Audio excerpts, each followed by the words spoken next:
2008. But that's the municipal incorporation of the city. The city actually goes back to about 1885, 1886. And haven't we been saying, Mayor, we've been the closest of neighbors with the Suquamish tribe of anyone. And that's because our borders the Port Madison Reservation up by the Poulsbo Elementary School in that area. You can throw a rock onto it. So we are the closest of neighbors. I'm going to recall Chief Seattle. Poulsbo is located on the ancestral lands of the indigenous Suquamish people, for whom this place was known as Suttuklots, or the land of the vine maples, dense maple groves here, unlike other areas. And quoting from Chief Seattle, 1854, "Every part of this soil is sacred in the estimation of my people. Every hillside, every valley, every plain and grove has been hallowed by some sad or happy event in days long vanished." Thank you, Mr. Stern. Now would you rise for the Pledge of Allegiance? I pledge allegiance to the flag of the United States of America and to the republic for which it stands, one nation, under God, indivisible, with liberty and justice for all. The next thing is to review and approve the agenda. And as far as I know, the agenda is as presented. I'd entertain a motion, please. Madam Mayor, I move to approve the agenda as presented. Second. We have a motion and second. Mr. Eckert. Eckert, aye. Tabor, aye. Crow, aye. Livedall, aye. Newell, aye. Stern, aye. McVeigh, aye. Thank you, council. Now we're moving on to public comment. If you have comment for the council, please step to the podium. You have 3 minutes and state your name for the record.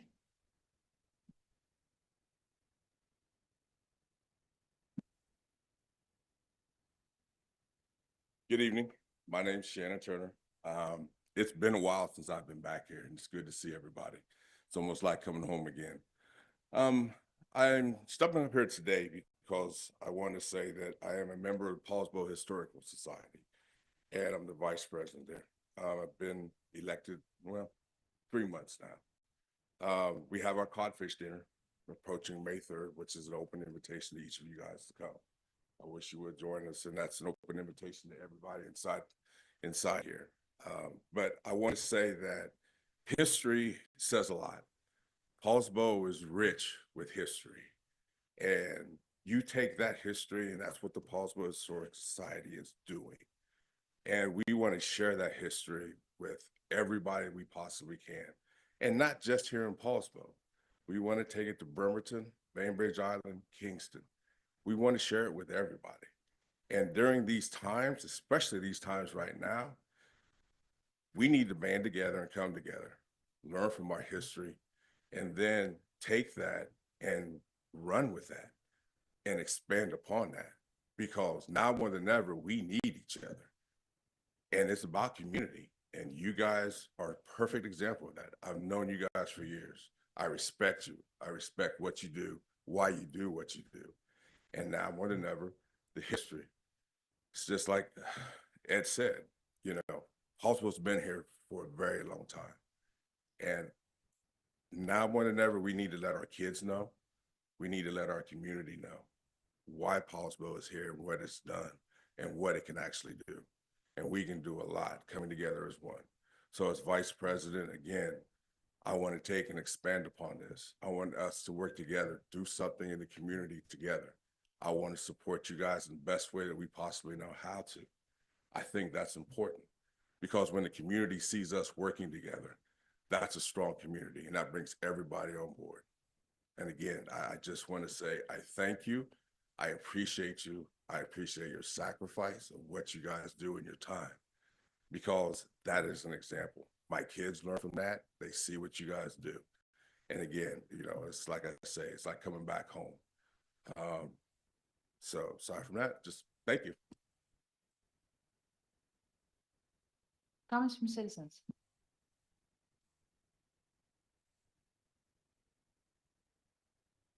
Hi, I'm Linda Berry Mare, and I'm president of North Kitsap Trails Association. And I'm here just to talk about trails a little bit. One, to thank the council, the mayor, and the staff for the hard work and success that you guys have done on trails. You know, the Johnson Parkway, talking about the maples, every time I go by that project, when there's light behind that art project, it's really beautiful. And I know that the city has a project underway for construction imminently and another one coming.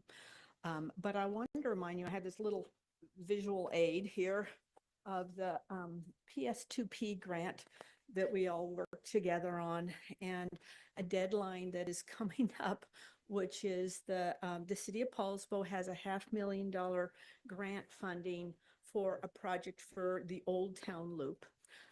But right on the outskirts of the city are two county projects, one that goes south to the Agate Pass Bridge and another one that would connect to Port Gamble. Those are also each $500,000 project that the county is the lead on. But this grant funding, so we have $16.5 million with all these jurisdictions shown on the map. There's 13 of them, but the grant funding has an obligation deadline of September 2027. And in transportation world, that's like a blink. So we just wanted, our board wanted to come and just kind of remind people is that we've got, you know, this success of having obtained this money and this opportunity, but to be ready to obligate that money, which is planning money for this Old Town Loop in 2027. I mean, it's just going to be coming up sooner than any of us think. And so as a board, we decided, you know, we ought to just kind of do a couple of reminder check-ins and see how we can help making sure everything's on track. And the other thing is that as a lot of things with the federal government right now, there's unknowns. And I know that the National Rails to Trails Association is asking local electeds to weigh in on concern on not retracting funding for existing projects. This, and I expect many of your other projects, is one of them. So we're going to send an email, and it sounded like Mr. Gelder may have already acted on it from his office, but there's an email for local elected officials to weigh in of concern that all these projects that have had funding approved should be able to proceed. So I'm going to be sending that to your inbox. Thank you again, and really looking forward to the construction that you'll be doing again this year up there by Knoll Road. Thanks. Thank you. Comments from citizens? Okay, I'm not seeing any. Moving on to mayor's reports and council comments. Mr. Eckert, how are you this evening? Pollen's getting me, but hang it in there. Yeah, I just wanted to comment tonight real briefly. You know, protest seems to be the kind of the word of the day right now, nationally, statewide, locally. And I just wanted to take a moment and say, and this from all directions in lots of ways. But I wanted to comment on our local folks that have been protesting have been keeping it peaceful. And I just wanted to say I'm proud of us, I'm proud of our neighbors, that we're doing it right. You know, everyone has a voice. You have a right to protest, exercise that voice, but keeping it peaceful, keeping it respectful, that's the right way to do it. And so everything I've seen in and around Poulsbo, in and around Kitsap has been peaceful. There hasn't been violence, there hasn't been destructions, things we're seeing in other parts of the country. And so I just wanted to take a moment to acknowledge, thank you folks. Thank you for doing it the right way. Thank you. Go ahead. Mr. Tabor. Nothing from you tonight, but just thank you for the citizen comments. Appreciate that. And that's it. Okay. Ms. Crowe? Yeah, thank you for your comments, and I appreciate you emphasizing that this is home for all of us, Shannon, and I feel the same way. And then also in reference to your comments, ma'am, and how we lean into spaces and our environments, I do have something that you might appreciate. I just want to call out and say thanks in partnership for putting into place poetry walks at Fish Park. This partnership is through Kitsap Regional Library, the Friends of the Library, and the City of Poulsbo Parks and Recreation. This is the first time that Poetry Walks is being featured in Kitsap County that I'm aware of, and it is kicking off in our wonderful fish park. So what is being displayed at this time is a flyer with some information and the time that poetry walks will be featured. There will be a welcome sign and 10 poems for you to enjoy, starting right about the first week of April and going into May. April is National Poetry Month, so that was felt to be appropriate to have poetry walks happen in April. And not only the poems, but I do say in going into May, May is Mental Health Awareness Month. I, not being a mental health professional, the reason why I call that out is that May is will give opportunity for folks to enjoy Fish Park, read the poems, walk. Me, myself, I like to have spaces where I can pause, reflect, take a breath. And, you know, what's happening in these current times is just sometimes it can be overwhelming. So we look for you to come and experience Fish Park and the poetry walks and enjoying some poems in the beautiful space that's in Fish Park. And do look for this installation to come into place around the first week of April, and again, going until the end of May. Thank you. Thank you. Ms. Littell? Yeah, tacking onto Rick's comments, I was informed earlier today that the group that has been organizing sort of regular peaceful demonstrations downtown, they've been on Sundays. This week they will be on Saturday to coincide with some other broader demonstrations that will be happening in other places. So I just wanted to give everybody a heads up. It sounds like there could be a crowd down there. Their goal is to keep traffic moving. They have some professional security that will be there, and flaggers at crosswalks. So just be aware, maybe don't go through downtown if you're in a big hurry, and be respectful of all the people, tourists and demonstrators alike. Thanks. Sounds like quite a party. Anyway, I'm going to leave my comments in. Mr. Newell, Nothing at this time. Thank you. Mr. Stern. Thank you, Mayor. A couple things, but one I wasn't expecting to comment on. Linda, who just addressed us from the podium on the Pathways Grant Program, Linda Berry Mare was a councilwoman here for a number of years, was part of the incoming class. Our Mayor Becky Erickson came in, if we have such a thing, like a high school as an incoming class. Was that 2008, Mayor? 2010. 2010. And did tremendous work on. When we were council, it was 2008, and then I was 2010. That's right. Mayor. Yeah, 2008. So I want to welcome the 2008 reunion.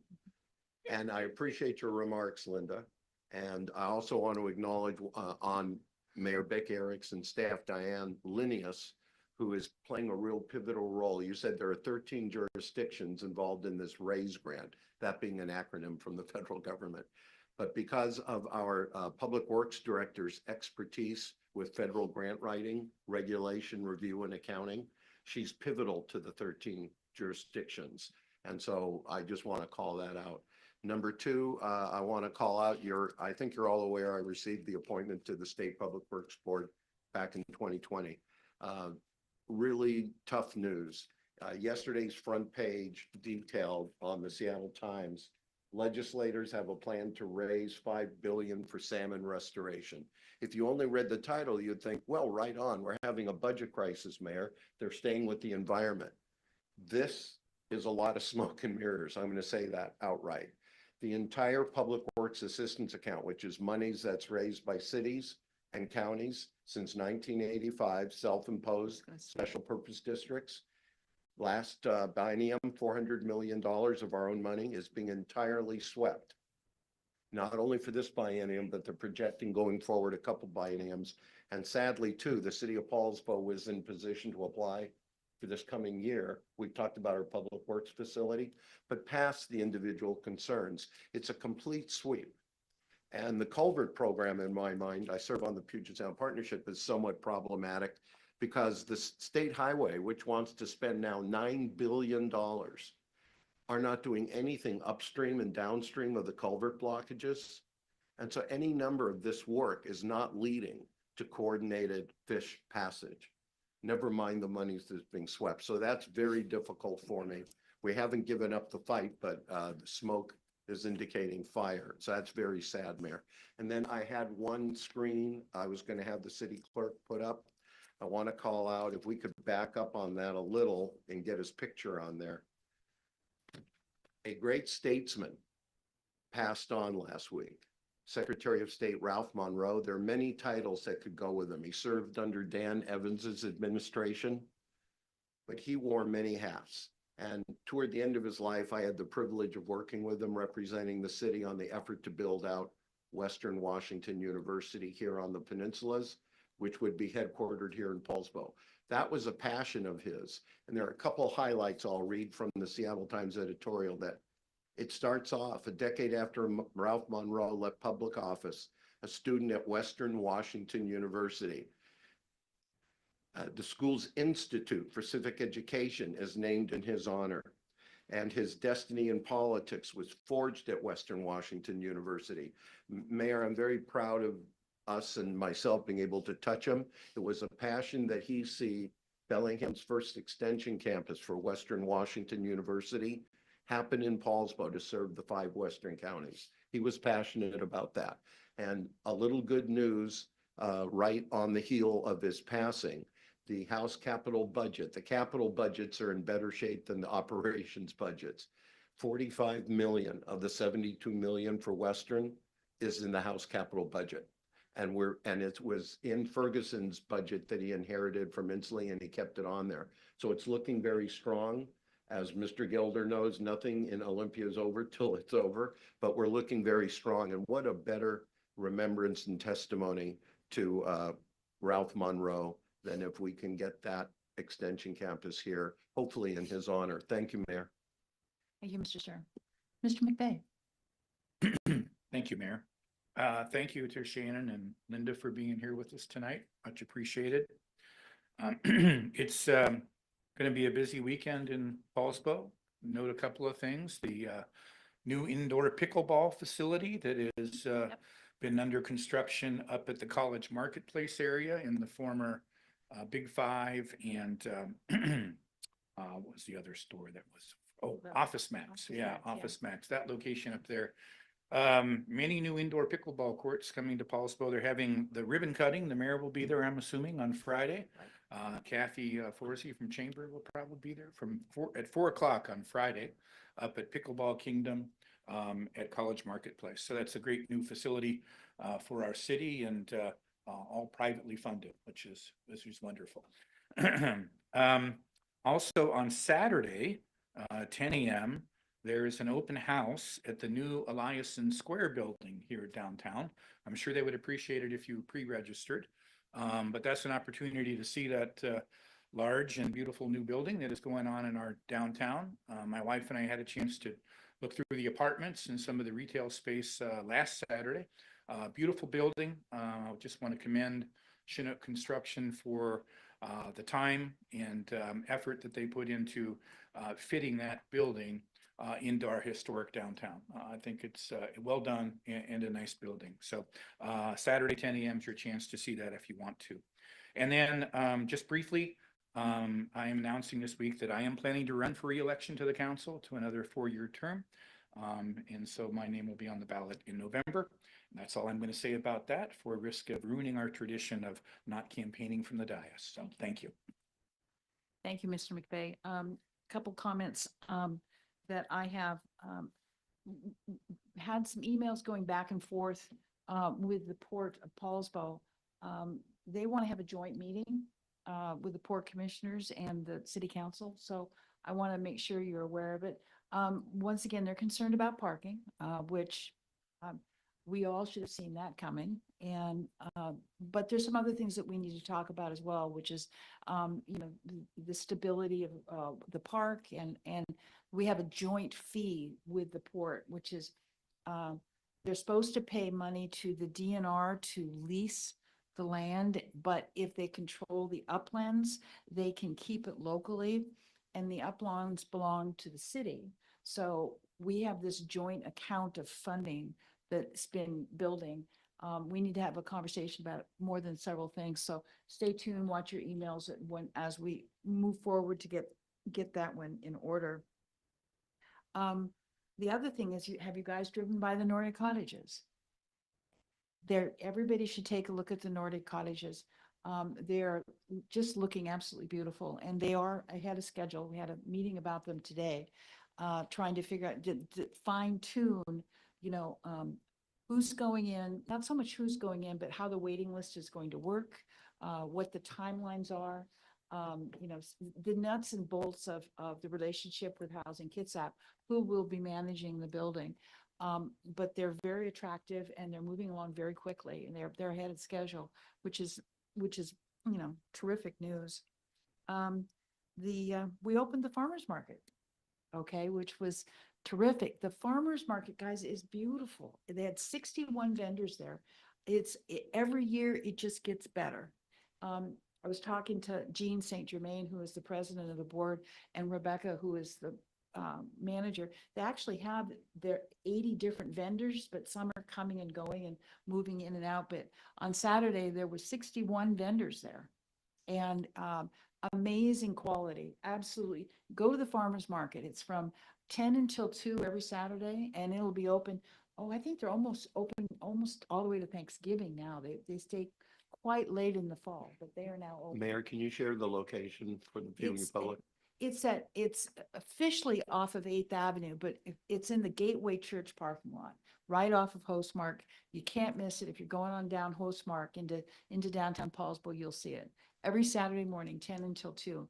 It's really, go by it. It's absolutely amazing. Of course, we have a park opening. And Jeff, you're going to talk about Morrow Park, right? Yeah, let's see. I'm going down here. We were all at the Kita luncheon what day was that, Ed? That was last Thursday Last Thursday. at where- the Suquamish Clearwater Hotel. Yeah, it was a whole bunch of staff. Mr. Stern was there. I was there. It was quite a lunch. And we listened to economic forecasting, which I think is a little grim. But they were talking a lot about what's happening with Olympic College. And Olympic College is, the Allied Health Center is moving forward. They've got about $10 million in funding, part from the county, part from St. Michael's Medical Center. And it is really, the college is paying for part of it. The budget's about $10 million. They're remodeling the buildings right now. And this fall, they will be offering coursework up there for this Allied Health Center, which is training a medical workforce. So really, really great stuff. Let's see, I'm going down my list here. The rest is board and commission reports. So I think we'll go to that topic next. Do you have any board and commission reports? No? None? Anyone? Well, I know I mentioned it a couple meetings back. We need to get with Suquamish. They've had their elections now, so we need to get with them and have arrange our meeting, our quarterly-ish meeting with Suquamish Tribal Council. Okay, thank you. Mr. Tabor? Pam? Brett? Go ahead. Just to report for the record, we meet quarterly. It's an ad hoc committee of the Bainbridge Island City Council and the Poulsbo City Council. The members from the Bainbridge Island Council are a little bit different. The mayor now is Ashley Matthews. Joe Dietz is attending as a council member. He's the past mayor. And we've been joined by John Quinceland. So those are the three names. So we met 2 Fridays ago, and we discussed Highway 305 and commonality, the need for affordable and middle housing. And once again, we touched on, among other things, the continued goal of ultimately Kitsap County District Court having a branch up here to join our new city judge, so that there's better equity and affordability to especially our low income and those who are hard pressed. So that remains a joint goal of the city of Bainbridge Island and the city of Poulsbo. So just for the record, the ad hoc quarterly meeting. Thank you, Mayor. Okay. I've got a couple for board and commission reports. It was Super Tuesday.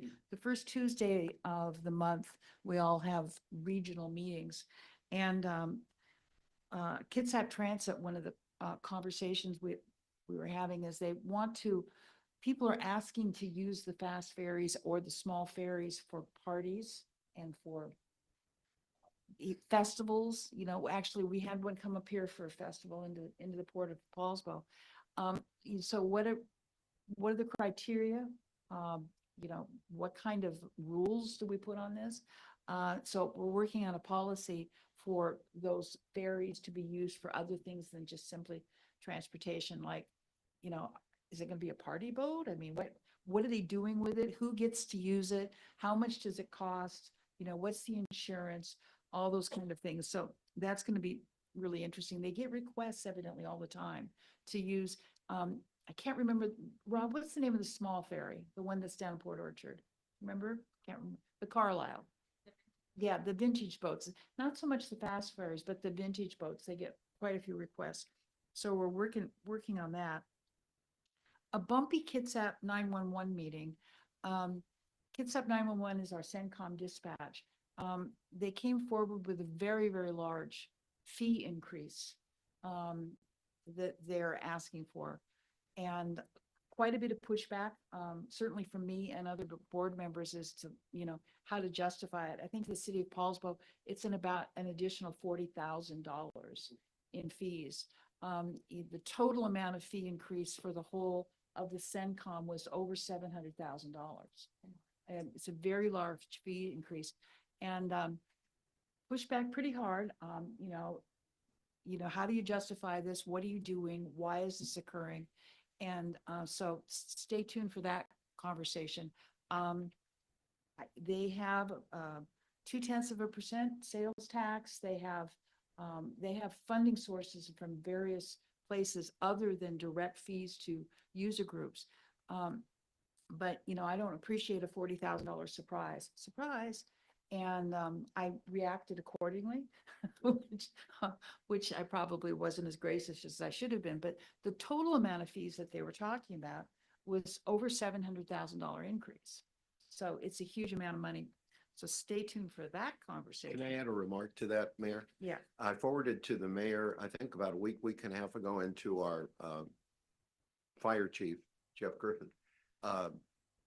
13 cities in California are adopting fee schedule for calling 911 and emergency response, which I find upsetting and dangerous. This whole fee structure thing is, I feel very uncertain about it. Well, they say that they have constant software upgrades and equipment upgrades. You know, it used to be when a cop went out onto the streets, you got a ticket, they wrote a document, they handed it to you. Okay. Now it's all MCTs, it's all electronic. The technology, the software that our dispatch center is using is very sophisticated. It's a hard job being a dispatcher. This is not easy work. They have problem retaining staff because, as you can imagine, you're hearing all of the calls. So it's a very difficult job, and I understand that. On the other hand, as I said, I don't really take kindly to $40,000 surprises. And countywide, the county was an enormous number. It was over $700,000 in increases in fees. That doesn't work. We got to figure out how to do that a little better. So stay tuned for that conversation. Puget Sound Regional Council, one of the toughest meetings I was ever in. They passed this is the executive board of Puget Sound Regional Council. We passed basically a statement supporting a balanced revenue approach to the state legislature. We passed a resolution. It was the dialogue went on for over an hour. There were 5 amendments to the resolution and then 3 amendments to the amendments inside the resolution. And I was running the meeting, and it was very complicated and very hard. But we got the resolution out, and it was endorsed by once we got the resolution out of all the amendments, it was passed what by 100%. Now, this is all the mayors and the executives from the 4 county areas that is at this group of people And so it was a good resolution. It was a common sense resolution, which is, yes, let's be very protective of our income sources. But the reality is when you're running in inflationary cycles, you cannot leave your revenue static in order to deal with transportation needs. You're going to have to raise some money somehow in order to produce the kind of transportation that our growing community needs. And so nobody likes to say raise taxes, but that's effectively what we were advocating for. An increase in the fuel tax and a couple other fee structures. So anyway, I just wanted to let you know that this occurred, but it was a very tough meeting. But once we got the resolution out, it was passed 100%. Everyone voted for it. So unanimous approval of the elected leadership of the region. So with that, I think that's about all I have right now. So we're going to move on down unless anybody has any questions or anything. Okay. So we're moving on to the consent agenda and there is none. So we're going to go right through that. And the first and only business item is the municipal court judge confirmation and employment contract. And this is City Administrator Gelder. Go ahead, Rob. Thank you, Madam Mayor. As council will recall that it wasn't too long ago when Judge Tolman, who has served on our bench for over 31 years, or next week, I think on Sunday is 31 years exactly, will be retiring and stepping down on the 7th of April. And that leaves a vacancy, which our Poulsbo Municipal Code 2.16, along with RCW 3.5, governs sort of the administration of our local municipal court. That also outlines the process for making an appointment to fill a vacancy. So when we learned of the retirement, we did pull together an application process and a job description that went out for recruitment. We received applications and invited individuals to come in for interviews at the end of last month on the 25th. Just 2 days before, actually Judge Tolman's retirement gathering here in Chambers. We had 2 panels that interviewed the candidates and then conferred and made a recommendation to the mayor for a potential appointment. The mayor then, and you can please fill in any of the gaps that I may be leaving, Madam Mayor, but did follow on due diligence of really kind of evaluating our candidates that came forward and made a tough choice. It's always a good problem to have when you have good individuals who apply for a vacancy like this, to make sure that we're setting the tone and that we desire to have in our court system for the individuals we're serving in our community. So with that, the mayor is bringing forward the resolution before you tonight to affirm her appointment of Maureen McKeeman, who has joined us this evening. And Maureen, if you want to come up, I'll put you on the spot. Why don't you go ahead and come up and say a few words, please? So as part of the, if I may just to conclude, just as part of the confirmation is in there is the employment contract for the judicial position. So thank you. Go ahead, Judge. Thank you. So good evening. Nice to meet all of you. Thanks for having me here so I can introduce myself. My name's Maureen McKeeman. A little bit about me. I've spent my career as a prosecuting attorney, as a public defender. I've spent my time as a pro tem judge and in private practice. I also have some experience running a municipal court. So when Judge McCullough resigned from Bainbridge Island Municipal Court, I stepped in and ran that court for 4 months until they appointed Judge Alpaugh. So I ran that court. I have an idea of what it takes to do this job. I'm also a member of this community. So I live in Poulsbo. I raised my family here. Poulsbo is very important to me. So I'm happy to be here. I look forward to serving this community. And really Judge Tolman has built a strong court here over the last 31 years. And it's an excellent foundation and I look forward to building on that moving forward. Thank you. I'm going to open it up. Council, would you like to ask Judge McKeon any questions or any comment? Mr. Stern, go ahead. One tongue-in-cheek remark, Judge, and that is if you can work with Judge Tom Alpaugh, who I know personally, then you are qualified to be there. Now, I only mean that out of respect. I just want to welcome you to the court. Thank you. You have big shoes to fill, and we know you'll fill it. And perhaps you'll be inspired by the legacy of Judge Jeff Tolman to occasionally submit some remarks, columns, and stories to our local paper. That would be a wonderful tradition, but in the meantime, welcome aboard. Thank you. All right. Anyone else have any questions? The employment contract and the motion for approval is in your teal folder. Go ahead, Doug. Yes, I'll make the motion. Move to confirm the mayor's appointment, Maureen McKeeman, as the Poulsbo Municipal Court Judge effective April 7th, 2025, to fill an unexpired term that ends on December 31st, 2025. And move to approve the employment contract with Maureen McKeeman and ratify the mayor's signature of this agreement. Second. Okay, we have a motion and a second. It's a joint motion.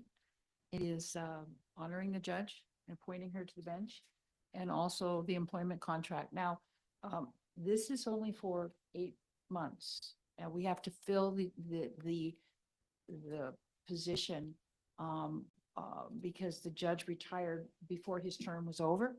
And so it's 8 months and I'm sure that sure you're going to be here indefinitely, but I just want to make sure you're aware that we'll have to do something similar to this again in January or December, somewhere in that period of time.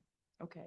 Any other questions? Mayor, can you just qualify that the next term, the judge's next term then would be an appointment for 4 years? Is that 4 correct? years, yeah. The Okay. terms are 4 years. Okay, thank you. The judge retired early. He just couldn't make it till December. Okay. Okay. We have a motion and second. Yeah, Go ahead. Mayor, I was just gonna ask if you could outline what has to happen next, then is it gonna need to be a full process like we ran through this time come December, or is it an abbreviated process since there's already an appointed to fill the end of the term, or just if you could just kind of outline how that works?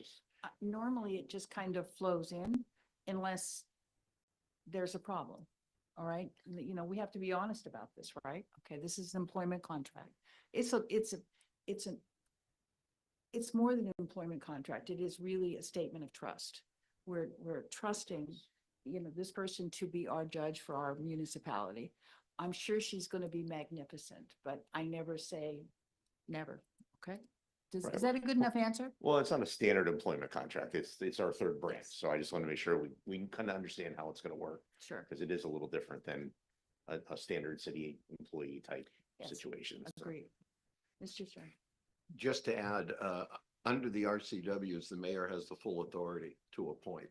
She has, in most cases, police chief and other positions created these interview panels for consensus building, cooperation, collaboration, much to her credit, but she reserves that full power regardless. It's that pesky thing called the separation of powers, which we're seeing demonstrated really brilliantly.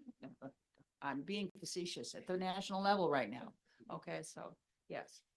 Okay. There is a nuance, if I may offer, Sure. Madam Mayor, that our local code does include a confirmation process by the council, even though the appointment is the mayor's.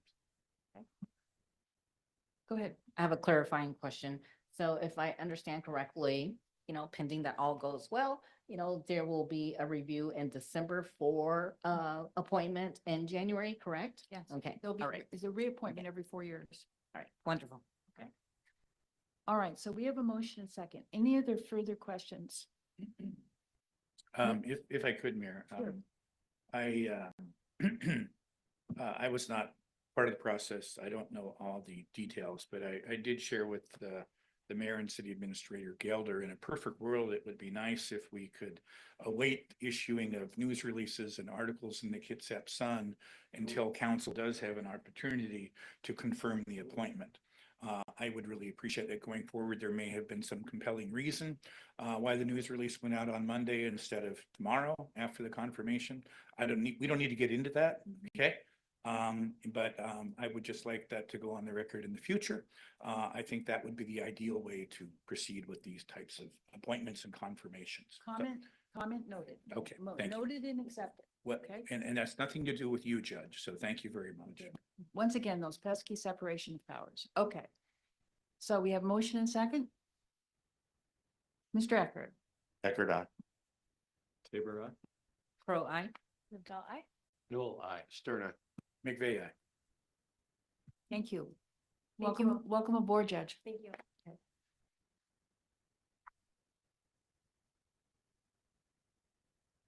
Okay, that is the end of our business agenda. We're gonna start our workshop in 5 minutes. We'll start it at 5:45. How's that? sound?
Okay, oh, missing just a few people here.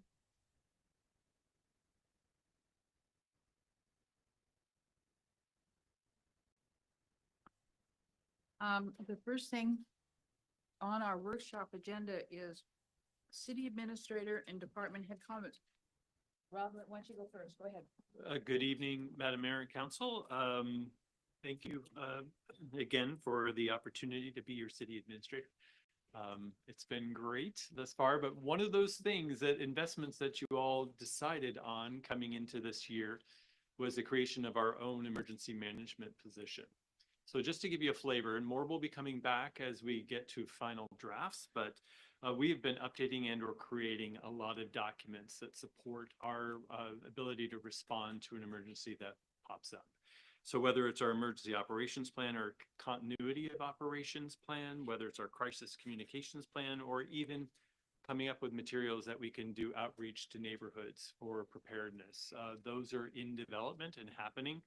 And also just to give you a heads up to let you know that your leadership is also going through a process of training ourselves on various FEMA trainings. So whether it's 100, 700, 200, 800, those are all prerequisites to do an in-person training that's coming up beginning of May that a few of us will have the opportunity to attend.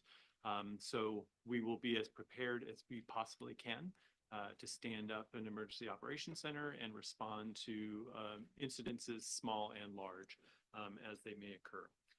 And a couple other things, the points I just wanted to share is we all hear about the legislative session. It's moving along. There was a hearing earlier this week on Senate Bill 5798, which in part addresses the property tax cap for local jurisdictions. That one basically in its most simple form will basically has probably the greater flexibility of the two bills that are out there, and we don't know which vehicle will actually stick as the budget gets closer to adoption, because these are necessary to implement the budget. That one actually allows you a greater flexibility of going beyond the 101% to some other cap, but that cap is based on inflation and population. And the population, of course, are the OFM numbers that we receive every year. But in order to take that vehicle, if this is the one that survives, currently it requires council to actually make a legislative action that will determine that your estimated revenues or expenditures for public safety, criminal justice, and community protection services will exceed your revenues. So it's interesting in that scenario, they are kind of really tying our ability to go beyond that 1% to specifically our ability to declare that we're going beyond, or we're outpacing our revenues for public safety. So interesting. It's been a theme in the legislature this year. Yes, sir. So because we get so many different funding sources into our general fund, how do you define, or how is it defined, revenues for that area? Is it, the thought is it's just our sales tax portion, just our property tax portion, just our? It's a great question. Development fees? It's a great question, but the difficulty at this stage, when it's just legislation and you're talking about sort of the policy construct, the details are not there. There's not there. No, so it will take some time to sort of. Because it would iron be that out. hard for us to certify that those elements exceed. Right, if we specifically made a local policy choice that only X, Y, and Z revenue sources funded public safety, it'd probably be a much easier math equation to do. Right. But because we have more of a pooled funding source, it is going to be challenging. So until we get that guidance, well, we don't even know if it's going to survive. So we'll sweat the details when we get there. The other one is House Bill 2049, which has a hearing tomorrow morning at 8 a.m. And anyone that wants to sign in favor of that, please do. But this one specifically changes the cap from 101% or 1% to 3%, again, to inflation and population, but no more than 3%. So but does not have that same requirement to do the resolution or legislative action, which would be a lot easier. That's the preferred bill. And that's all I have. Thanks, Rob. Just a real quick update. Council has authorized hiring for us in the last couple of years that now is finally becoming, the officers are fully trained and deployed. And those staffing levels have had a direct impact on our enforcement efforts. I wanted to report that in the month of March of this year, we made 8 DUI arrests, which is more in 1 month than we saw in all of 2023. And I attribute that to staffing levels. I attribute it also to the enthusiasm. So while I wish there weren't 8 DUI arrests for each one that does occur, I often feel like that probably saved a life or potentially saved a life. So your police department's out there, they're working hard and they're producing some pretty good positive things. And don't drink. Don't drink and drive. Good work, Chief. Who's next? Anyone? No? Uh-oh. Okay. I gave Jeff the mic. P3, the Parks Pollinator Program, second meeting's tomorrow. We're looking forward to this. We'll have the plant list and locations. Poetry walks, huge thank you to Councilmember Crow as well as Kitsap Regional Library and Forensic Kitsap Regional Library for the poetry walks. We're really looking forward to those kicking off.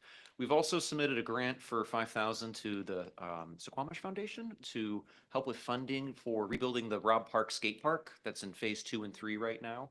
Our partners, the advisory group, are doing a phenomenal job fundraising for that. The other component is we do have the urban forestry canopy assessment. That's the DNR grant for about $46,000. We have the second draft of that, and we're working with our tree board and our staff as well as our city arborist to review it and get fully reimbursed here in the next 2 months. Some really pleasant news.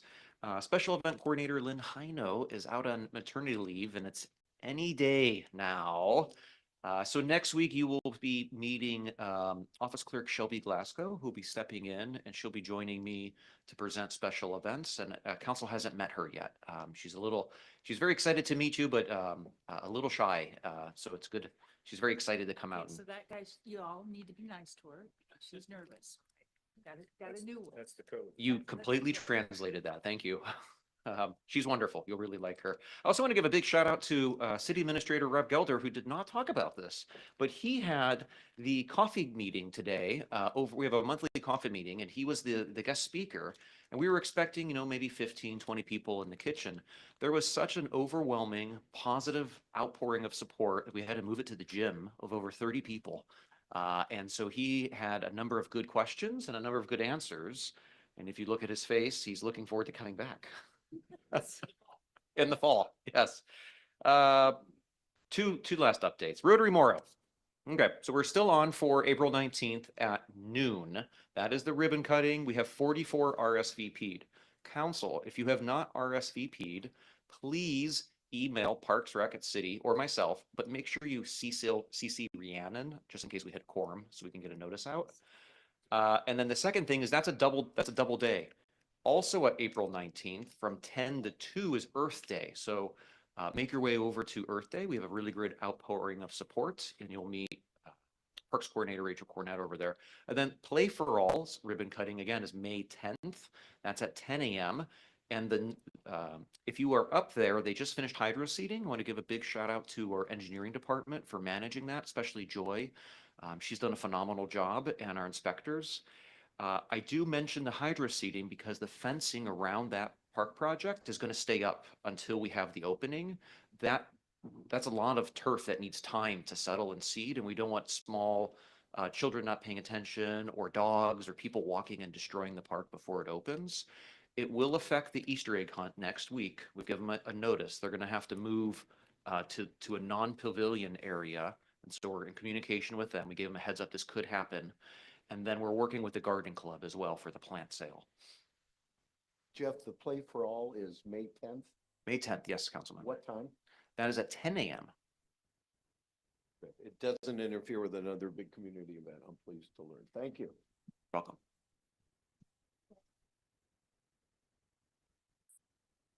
Good evening, council, members of the public, mayor. I wanted to share the progress on the comprehensive plan. The planning commission reviewed the first round of draft regulations, which did include the mobile home park overlay. So that moved forward. We're going to return back to the planning commission at the end of April.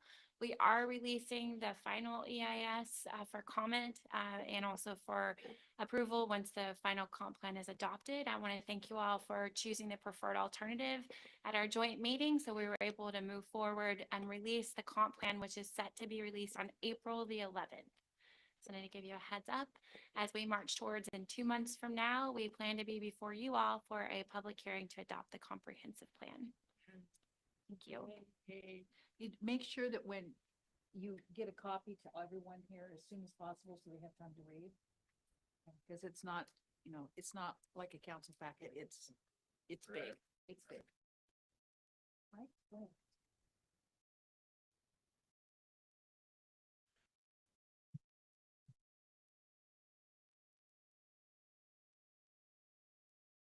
Evening, Madam Mayor and Council.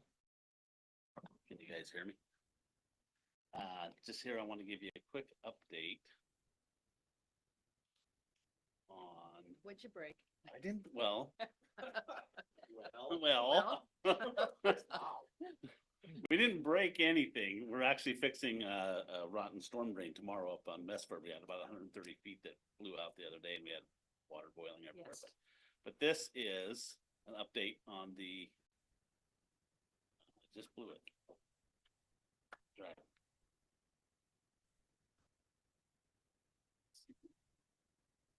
I love looking at the back of your head. This one, right? Yes. There we go. Oh, look. I want to give you an update on the neighborhood streets Thank you, Mike. project for this summer. This will be new scrub seal project. A scrub seal is basically a seal coat with chip seal and a fog seal over top Ed. of it. Neighborhood streets, this is what you want. Thanks. So this will be, we're going out to add next week on it. We'll be opening bids May 1st and we'll be doing the project in August, September up in the area. So, August and September. yeah, probably, hopefully all in August. I have been in contact with the school district and they're only have bus routes on the main road, so it's not going to affect the bus routes in there. But yeah, Forest Rock Divisions 1 through 5, Poulsbo Gardens and Culver Heights. Question? Yes. I know we explored this and determined it wasn't very feasible a couple of years ago, and I think of it because of the ad hoc City of Bainbridge Island, City of Poulsbo Council meeting. And that is the two jurisdictions are close, but not on top of each other. Any idea of coordinating and being able to come in jointly on some of the materials for better costing? We've talked to on and off for the last couple of years with their staff over there and it just all depends on what they're doing, what we're doing. You know, sometimes, some years we're only doing seal coating, they're doing some other stuff. It's not timing's not working out and it's actually kind of a logistic nightmare. I think the public appreciates that we try. Yeah. Thank you, Mike. Yeah, thanks. That's all for me. Thank you, Mike. I Thank you, Mike. appreciate it. Look forward to hearing the bids. Okay, so now we're going to move on to the questions and concerns of the city council. Mr. Eckert, go ahead. Yeah, so I have a complicated one, so I actually asked to have it printed out, put in the teal folders. Because it is tricky. I had emailed Becky, Rob, and Rhiannon about this. So there's been a news story I've been watching, something one of our fellow cities have been dealing with, where it revolves around eligibility to retain our seats. So the RCWs are really clear about what eligibility goes into filing and running for city council or mayor. But it gets a little murky about what it takes to stay in our position. And this other city is dealing with this because essentially what happened is one of the council members moved out of the city and didn't tell anybody. And used a PO box to file for their ballot in the November election. And so what the RCW says, you have to remain an eligible registered voter or registered voter. It doesn't say you have to live there. Now, the assumption is to live there, to be a registered voter, you have to live there. And so they're dealing with some issues.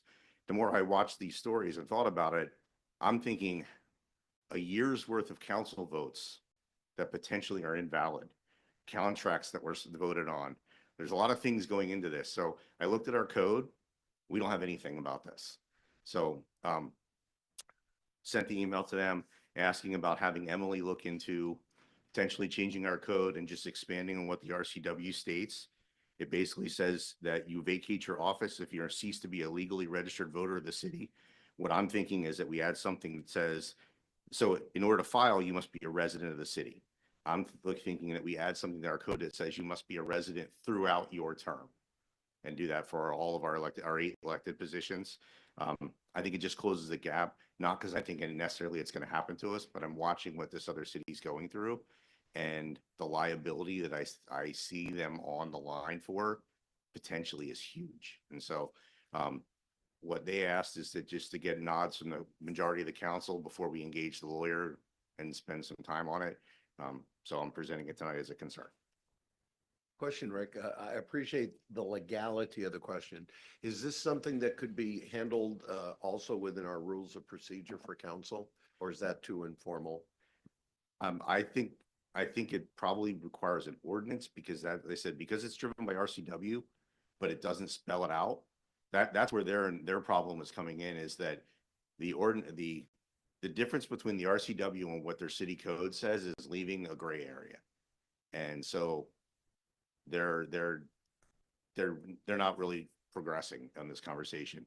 And so, like I said, I'd rather we put something in place that makes it very clear that you must live here to file and you must live here to serve, and then we don't ever have to worry about it. Thank you, Mayor. Rick, have you, or are you aware of anybody else that's done just sort of a quick scan of other cities and how they handle this?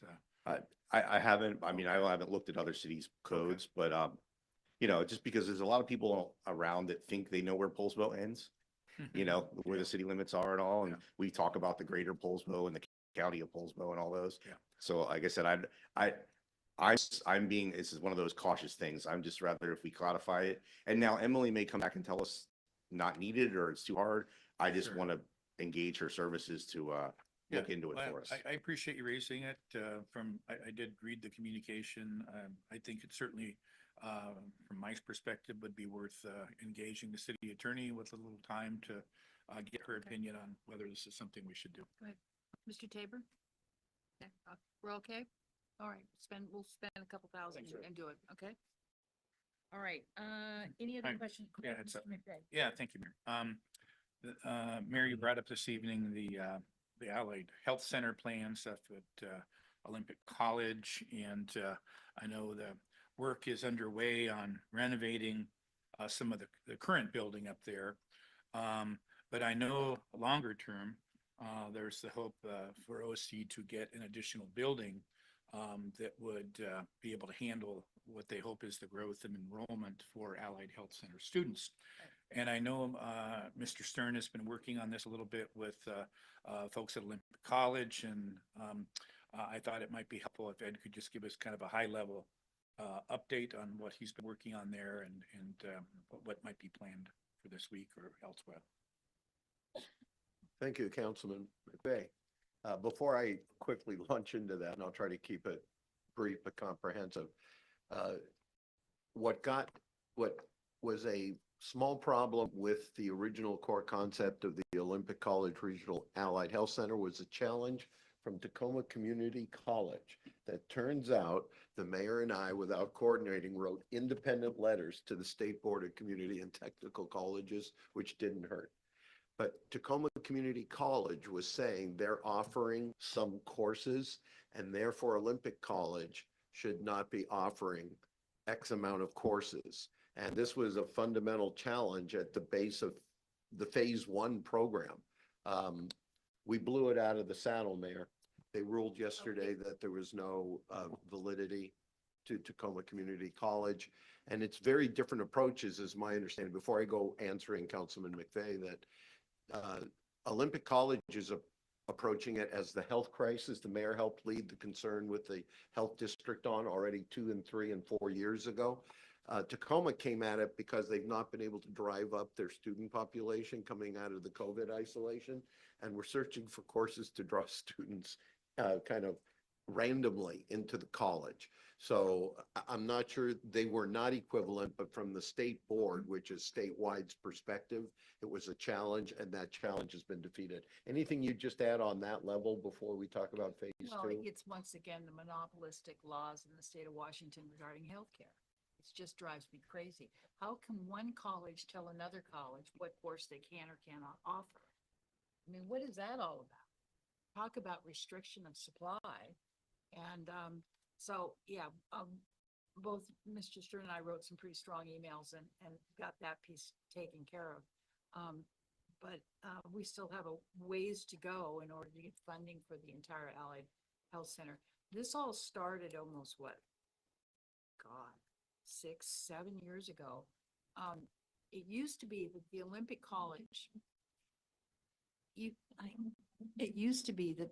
College, you could go out to their website and you could download all the classes, suck it out into an Excel sheet that they were offering at Olympic College. And not only that, you could do a drop-down button and figure out which campuses they were being offered at. Turned out that this is right after Marty Cavaluzzi became president. It turned out that they were offering way more classes at Shelton than they were at OC Poulsbo, literally. And I marched down to see President Cavaluzzi, showed him the data, and I gave it to him, and he said, "Good, I have ammunition now in order to help cure this problem," is what he said. And but literally there was no coursework being really delivered in Poulsbo, and this had been going on for some time. They kind of admitted it, didn't they, when we went up to tour the construction up there right now, is that somebody asked, well, what's happening to all the classes while you're ripping the building up? And they said, well, there isn't a problem with that. And I said, because they're not offering any classes there. Okay, that had been going on for some time. I want to give a profound thank you to Marty Cavaluzzi, President Cavaluzzi, who really, and Alicia and I, Dr. Alicia and I, that took the bull by the horn and said, we can do this, because it wouldn't have happened without them. They recognized there was no course curriculum here. Alicia and I, Dr. and I said, okay, we can do this. And so it's been a huge effort on Olympic College's part, and I'm really glad. I'm so proud of them for what they did. They've done some remarkable work. How's that? Is that good enough? That's excellent. So, And I'm glad we got the resolution that we wanted out of that going to it. But just as a fundamental question, because this could come up again, unless I'm misunderstanding the entire theory, aren't community colleges designed to serve their community? Like so if there's a duplication between one community college and another, who cares? Like, isn't that the entire point of the community college system? So if there's duplication, good. Like, I don't understand that whole theory that you can't teach it because we are. So what? Like, you're supposed to serve your community and ours is supposed to serve our community. Like, was that addressed at all in this? the number one lesson I take from the last 8 years, the immediate, and never mind the history going back to the 90s, never underestimate the concern. Is that a good word, Mayor? That one college can exert on another, let alone the universities looking at the community colleges, that they feel their business models being stepped on, and they will defend it like a neighbor cutting through your hedgerow onto your property. And so that's been a real eye opener, and the mayor and I have stitched together any number of efforts to overcome that. The most recent being last year, the ground lease, finally granted by Olympic College to Western Washington University. They have their own 2.5 acres up there now. That was a real struggle too. And hopefully the lesson here is that we begin to overcome it. But I will say, Rick, you see an outsized involvement of the city with Olympic College. That's more than even the city of Bremerton's involved with Olympic College historically to 1948. And the reason for it is this city, starting with Mitch Mitchison, then mayor, created the capacity for that campus. And we've had to shepherd it every inch of the way. And you keep thinking, well, that's not the health, safety, and welfare of our community. but we've been the godparents to this. And if we weren't involved to the extent we are, I'm not sure there would be anything left on the hill, including the original 13 million from the legislature to build the first building. Mayor? Well, I think the thing is that the academic politics is really hard, okay? And you're constantly scrapping for resources. I'm just very proud of Olympic College and the management of Olympic College that has finally come through. I'm also proud of the legislative appropriations we've gotten in order to make that school do what it's doing. We're gonna have an allied health center up there in about another 3 years, probably. It's starting right now. The first curriculum development and direction is starting now, but a full-fledged menu of educational, workforce education in the medical fields will be up there in about 4 years. And it's going to be it's good. We need the jobs in our community. We need these medical technicians in our community. So it's good for the students and it's good for our community. And I'm really proud of Olympic College for stepping up. So to answer Councilman McVeigh, who's been very patient on his original inquiry, I want to note for the record, City Clerk, very patient indeed, is. So the mayor and I are largely referring to phase one, which is the existing building, the remodel, and the first student cohort going in for 3 or 4 degrees programs directly related to medical need, medical job placement immediately as soon as they come out. To fully realize what the mayor just described is that phase two. It needs a second building dedicated to it, because ultimately there's going to be 14 or 17 different allied fields, everything from certificate of need to AA to BA, and if Western lands here, it'll actually go to a master's of nursing here. Very exciting. But without that second building, it's going to be extremely curtailed, extremely. So the mayor and I and her discretionary budget managed to leverage $5,000 2 months ago and kind of put the squeeze on 4 other entities, and we ended up with $28,000. Thank you, Mayor. And that's what put together that Spokane trip. And this is going to answer Councilman McVeigh's question.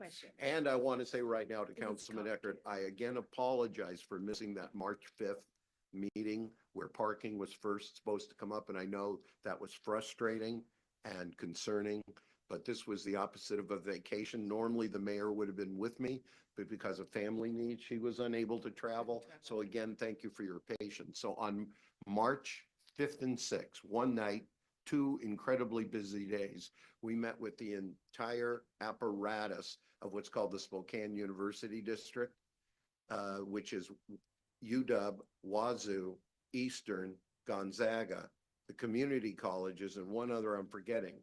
And they're arrayed across 20 buildings like no other spot in the United States, where they each have an entity and branding, but it's on one parcel. What is it, like 40 acres or so? The key being 3 of the buildings on that campus, the one that houses University of Washington, their cardiovascular, and the rest of it, are not publicly owned. They're private. They were built by private sector interest with a extreme mission of building buildings that are profitable to them, but that not being the core, to support key university and college needs that benefit the community. And so we took a very hard look at those 3 buildings among the many that were built, owned, and are managed to this day in a turnkey operation that housed UW, houses Eastern University, and part of Wazoo. So that firm, well, I'll name it, McKinstry, has an operating arm that's literally like venture capital and does turnkey that meets those kinds of criteria. So we came out of that with that information, but I was, and this, Mayor, with all due respect, I channeled my inner Becky Erickson. I came out of those 2 days with Spokane, and it turns out the scope of work was only for those 2 days. There was no follow through. That burned me. And I know how Becky would have reacted to that. Holy smokes. And then number 2, nobody was following through. And then we hear the president, Cavalucci, is going to be retiring. And I thought, this is going to fall in the cracks right now. So I self-appointed myself, but I did coordinate with Virginia Mason, Kitsap County, the city, Western Washington, and certainly Olympic College, that I let them know I'm going to be doing this. Did anybody have a problem? And if so, call this number because I'm not going to answer it. So I got after it, and I pursued it, and worked with these private sector groups. And it turns out we match their criteria. They have the bandwidth, they have the capacity, they have the financial wherewithal to look at this building number 2 for Olympic College. So effectively, it's a public-private venture. And It could be. We haven't signed anything yet. okay, could be. I assume, and so we're basically, the colleges are getting out of making capital expenditures to do this, and they're going to be leasing the facility, paying rent. The UW rents from this venture capital that's an operating arm of McKinstry, a very highly regarded. Right. I just want to make sure it's, Yep.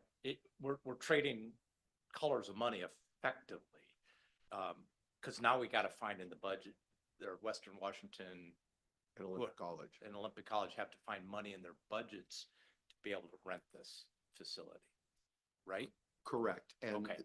to preface this by saying, the community colleges, I think a number of you are aware, operate wholly different than the four-year universities in this state, including Wazoo and Eastern and Western. They have to go through a central entity before the legislature called the State Board Community and Technical Colleges. And they operate like PSRC on federal transportation money. If you don't pass through them, meet their criteria, get ranked, and then wait in line, you're not getting any money out of them.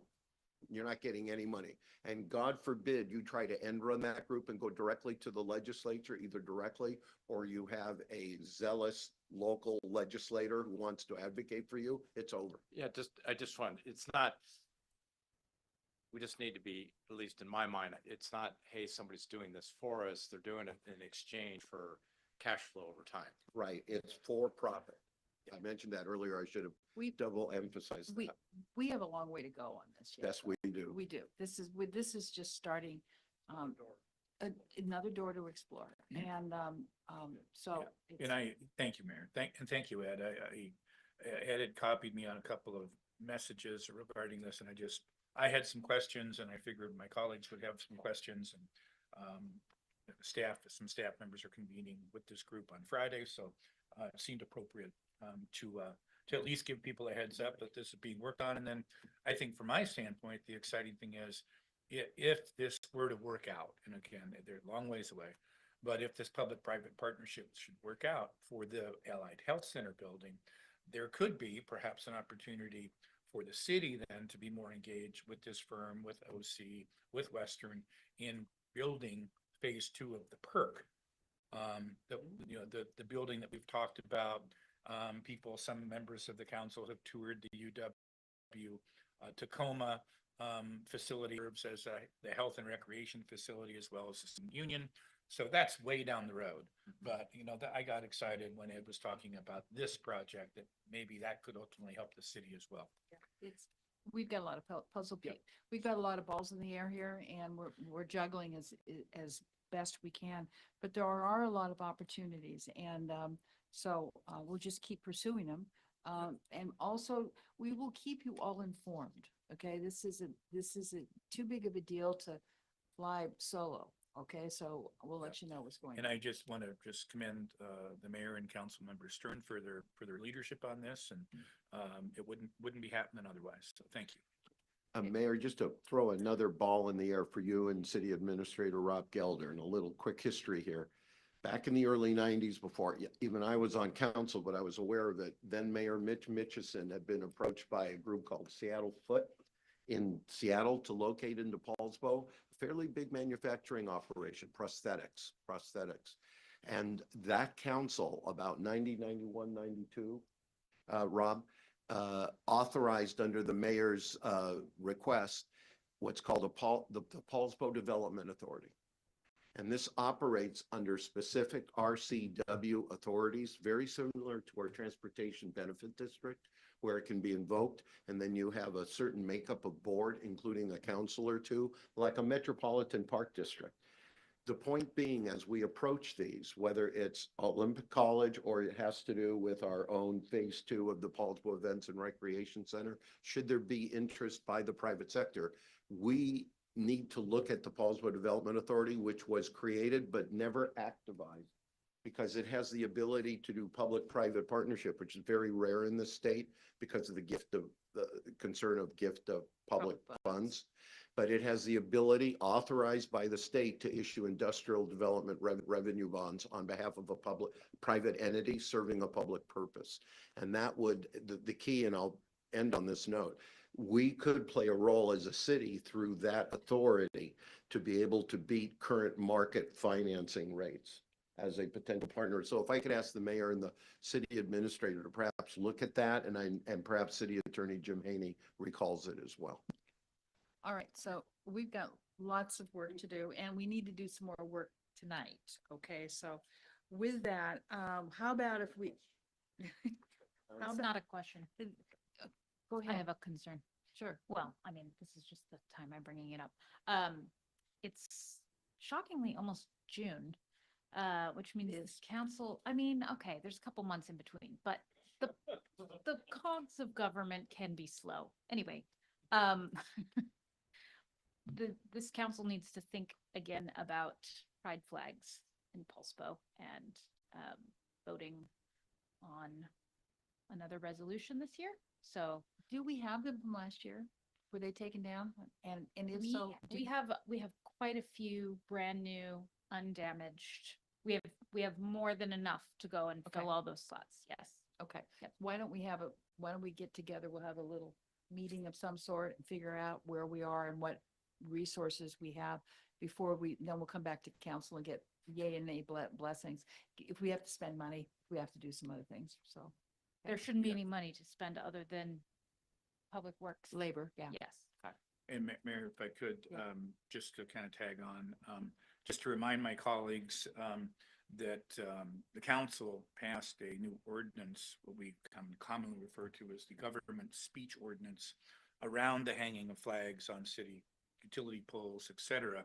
And so, the only way that that can happen is for either a council member or the mayor to request that banners be hung. And so what I hear council member Livedall doing tonight is formally requesting that. Yes. And so this would then appear on a future agenda for Yeah. further discussion. Right, Brett? It'll Correct. appear on the agenda for further discussion and approval, along with any costs that we don't count the flags, make sure we don't need any more flags, figure out what the pieces are and where we'd fund it from. So yeah, it will be coming forward. Should be coming, we should have it no later than the second week of May. Yeah, We want to That's make why I'm bringing sure, it up now. in yeah, we case want to make sure that we we've don't got it have all all. the meetings in April or whatever. I don't want this. to get Okay, second week of missed. May? Yeah. Okay, all right. Thank you. Any other comments, questions of the council? Okay, seeing none, then we're going to go on to item C, which is Budget Amendment 250106, Sig Sauer replacement. And this is Chief. How are you doing, Ron?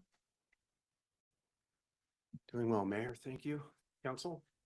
I have two budget amendments to present tonight. The first is a request for $7,300 to replace six Sig-Sauer P320 handguns and the accompanying systems that go with them. So laser sights, the lighting and holsters. This was necessitated by an action taken by the Criminal Justice Training Commission as a result of a study they did related to reports of unauthorized or accidental discharge by these weapon systems. CJTC concluded at the end of their study that they were not willing to allow those handguns to be used in their academy or in any training venue that CJTC sanctioned. That made it impossible for us to continue to use these or any other agency, which was including as well Kitsap County Sheriff's Department, who had dispersed these as their primary system.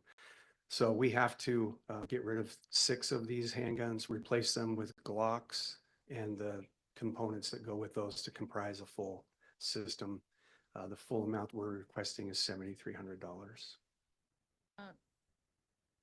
Gary and then Pam and then Rick. Thank you.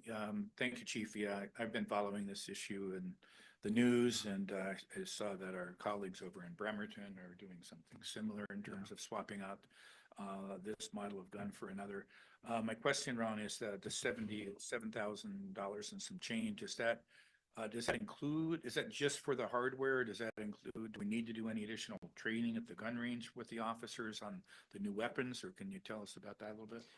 Yeah, there won't be a cost for training. Our internal range masters will conduct all of that.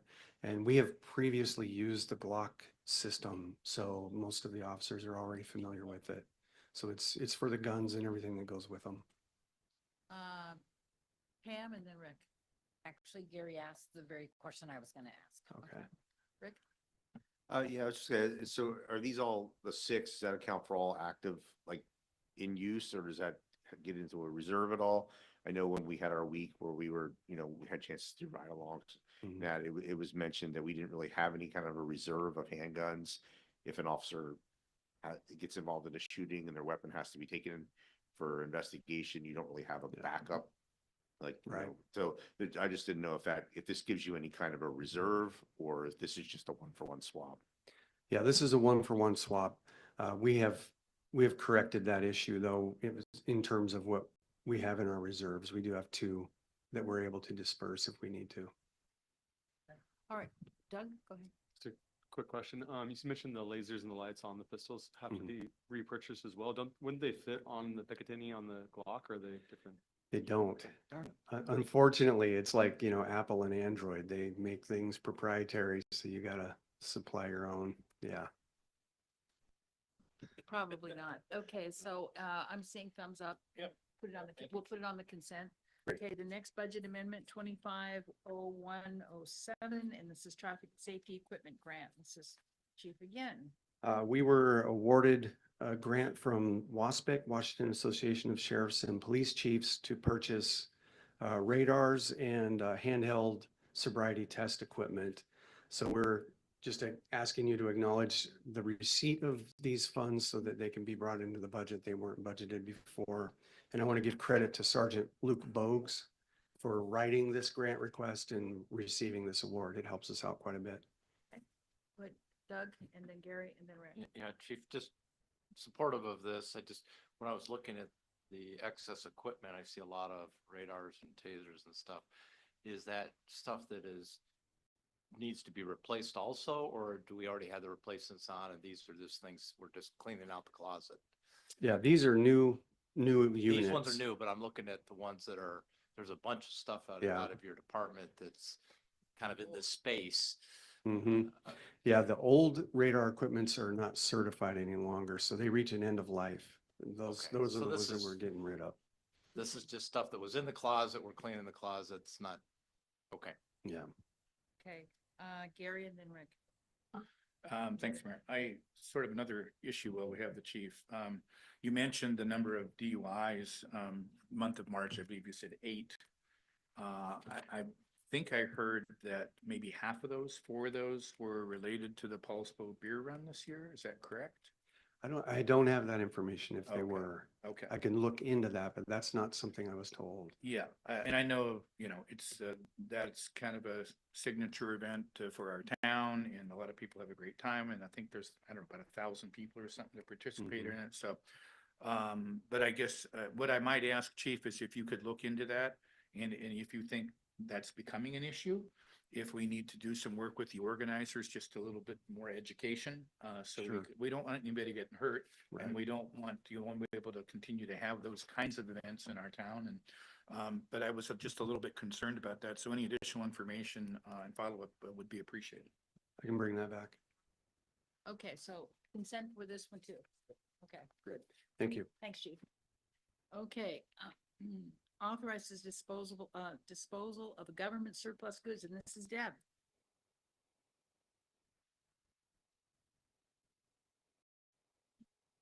Oh, you're sneaking up behind me. Go ahead.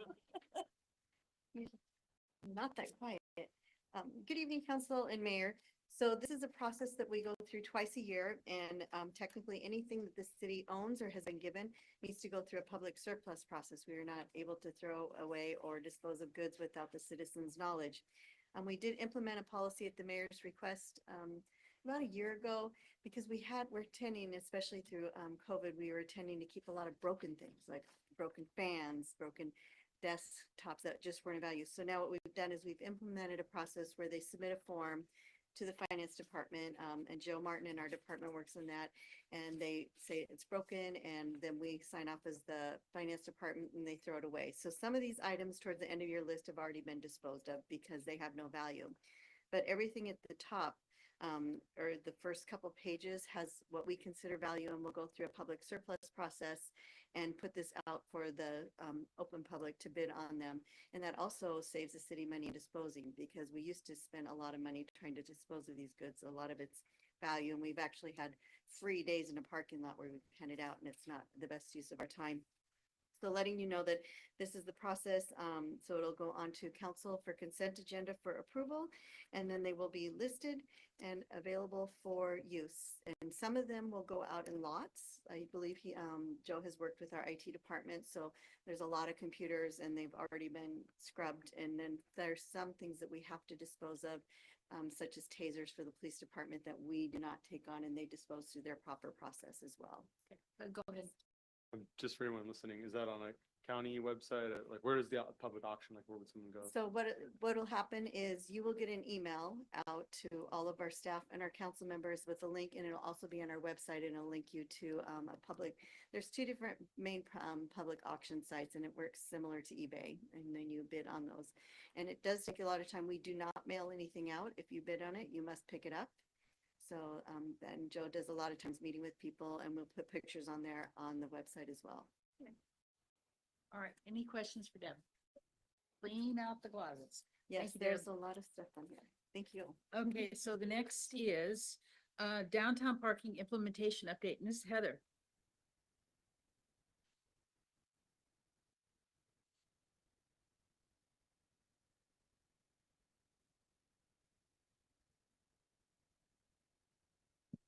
Good evening, council. At your last meeting, you passed a resolution on the timing of parking improvements, and they are to proceed with signage improvements, securing employee parking and enforcement in the summer, and for next summer to move forward with implementation of paid parking. So tonight I'm giving you an update on the first three items. First of which is signage. For signage, we are still working together internally, Josh and I, to cover our gaps. As I've indicated, we have some information on that, and we're also just reviewing our current time limits. And we're going to come together with a proposal that we will be bringing to council. But before we do that, we would like to have a small group of stakeholders, including some members from HTPA, to give us some input on particularly some of those 15 to 30 minutes stop and go spaces, how many, what's the right location. And then once we've done that, we'll come to council and present a plan with you all and ask for some strategic questions before we proceed with installing those signs. Sounds good. All right. Gary, go ahead. Yes. Question on that, Heather, would handicap parking be part of that conversation? Yes, Because I it think will we all acknowledge we need some additional handicap parking downtown, right? Yes, Okay. Councilmember McVeigh. We'll Okay. include handicap parking as well. Thank you. Okay, Rick, You're go ahead. welcome. Yeah, and at this point, then, are we gonna look at the streeteries again too? Because we did say when we approved that last time, that if we approve paid parking, that we were gonna come back to that. And I'm thinking a Slippery Pig that has closed and still has their streetery in place. So I think we probably need to discuss that again. They paid for them for a year, so isn't that right? It's paid for through this year. I don't know exactly where they are in terms of payment. What we anticipated, I think what we passed in the motion to move forward with allowing the street areas was that at the time that we implemented paid parking, then we would revisit the fees. So at this point, we hadn't planned on necessarily changing the existing structure of allowing street areas until we. Yeah, last time we approved them, Rick, we said, we would, Well, we would permit them for, let me just finish. They would Right. permit them for another year. And so I know some of people have paid for those They permits. paid for 'em. But so need to be closer to 2026. I think I agree with you that that's when we do need to look at it. Regarding the slippery pig space, I did happen to ask Josh about that recently. My understanding from my conversation with him is that the new tenant of the slippery pig, someone has rented the building, another tap room type of live music venue. And they would like to use that streetery space as long as, since it has been permitted until we make that decision on paid parking. Yeah, start implementing paid Right. parking is what I should say. Yes. Did we make that a transferable thing when we approve these? I can't speak. Well, here, so I guess I'll just cut to it. I had made an amendment, but it did not pass to that when we discussed it, to not wait till paid parking was implemented to revisit this. I wanted it to be revisited as part of the parking conversation. And I did vote yes, ultimately on approving streeteries. Right. So I would like to have that brought back as an agenda item.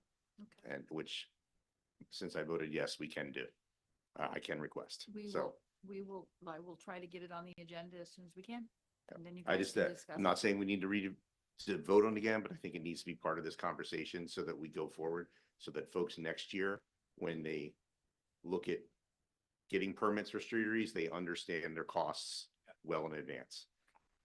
All right, go ahead. Okay, in terms of employee parking, when we last met, we had 4 locations earmarked for providing designated employee parking, and we had a total of, it actually said 103, but I did my math wrong, it was 113 spaces. So more than was even shown, and then I can also, thank you, yes, definitely a positive to have it in that direction. And then in addition to that, you may recall someone from the public had said that Gateway was interested in providing spaces.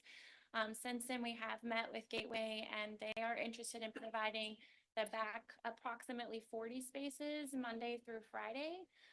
So we now have almost 150 designated employee spots.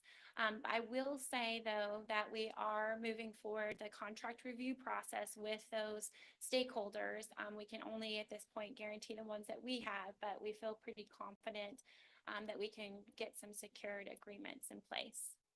That's really good news, Heather. You guys are, yeah, you know, she's been working her rear end off with this, so thank you. You're so welcome. Thank you. My pleasure. Okay, Gary and then Doug. Okay. Gary and then Doug, sorry. Gary and then Doug. I'm wondering, with the port asking for the meeting to talk about parking. In all the conversations about parking, I don't think we've really talked in much detail at all. I understand we were doing the policy framework, right? But currently we have signs in the Anderson Parkway lot that say no overnight parking, I believe, right? We've talked about once we would move into paid parking in the summer of 2026, we have, at least the resolution includes starting that at 10 a.m. and charging for those spots until 6 p.m. What does that mean for overnight after 6 p.m. in Anderson Parkway? I mean, I think I our don't think we've intention. gotten that far, yet, Okay, Gary. okay. All right, well, To be real frank. I'm just wondering, when you talk with you're calling an advisory group to help? Okay. I think that should be part of the conversation. What do we plan to do with overnight in Anderson Parkway? You know, are we going to prohibit people from parking in their overnight still? My thought is that, exactly, it defaults to whatever that that parking about the 3 hour, 2 hour, 1 hour, it defaults to that when it's not in a paid status. Okay. That's my initial response. Okay. But we haven't talked Yeah. about it really. I didn't want to go into the port meeting and be sort of looking like fools. Being able to answer the questions that they're going to have, right? And I know we can't answer all of them, but I just wanted to give Heather a heads up and to just remind her that we really haven't talked in much detail about how we're handling the overnight there. Now, so anyway. We have some more homework to do before we go into the port meeting, because it's not just about parking, there's several other things. So it'll be a couple of months before we meet with the port. Okay, Doug and then Rick. Go Old, Doug. old Doug? Old Doug, old Doug. Just for clarity here, make sure we're. Go for it. Okay. So Heather, this is great news, now notionally 150 more parking spots. Just to kind of put that in order of magnitude, a 3-story parking garage was going to add 150 parking spots to downtown. So this is effectively, in my mind, a game changer because Anderson Parkway in total is only 230 spots or so. So, well done.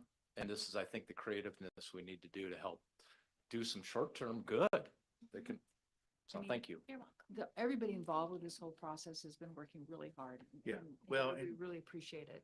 And we should commend Gateway Yes. and First Lutheran Church Gate- and Chinook Construction, who have stepped forward and said, hey, they want to help us solve this problem.